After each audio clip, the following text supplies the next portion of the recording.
Trump, Layoffs and a Lesson from History by Luke for Thought. Yesterday, The Atlantic published a warning. After winning re-election, Trump has already begun purging federal workers under his new DOGE program. And now he's preparing to expand this purge massively through Schedule F.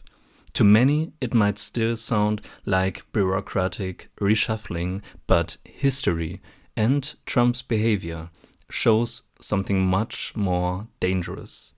Trump has learned a critical lesson from his first term and from history. You can't take over a system unless you control the people inside of it. Let's look back to 1920 in Germany. Just after World War I, the first German democracy was fragile and new.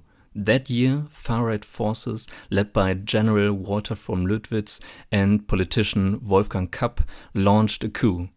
6,000 Freikorps soldiers marched into Berlin. The military refused to defend the democracy. They said, "Troops don't shoot at troops."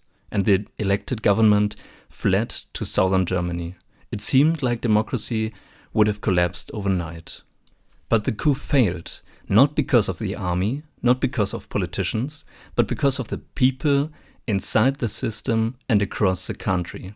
Civil servants, public employees, and railroad workers simply refused to cooperate. They shut down Berlin's gas, water, and electricity. Trains stopped, government offices froze, and production across the country stood still. Over 12 million Germans went on strike, paralyzing the country. Without loyal civil servants, the coup leaders couldn't govern. After just 5 days, they gave up. Right-wing extremists learned from this. They realized next time you don't just need guns, you need the civil service, the courts, the police, loyal to you before you make your move. 13 years later, Hitler didn't seize power by force. He was legally appointed because the system had been hollowed out from within and then taken step by step by his people. During Trump's first presidency, it was government employees, not just protests, that often stopped him. General Mark Milley and military leaders refused illegal orders. Judges, including Trump appointees, dismissed baseless lawsuits, and Inspector General and whistleblowers exposed abuses inside agencies.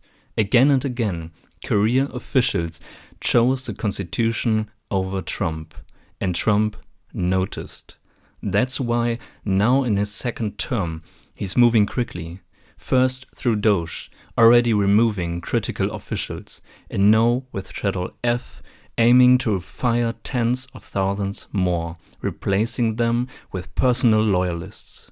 Trump's purge isn't about efficiency or reform, it's about loyalty, about absolute loyalty. If Trump succeeds, there may be no inside resistance next time.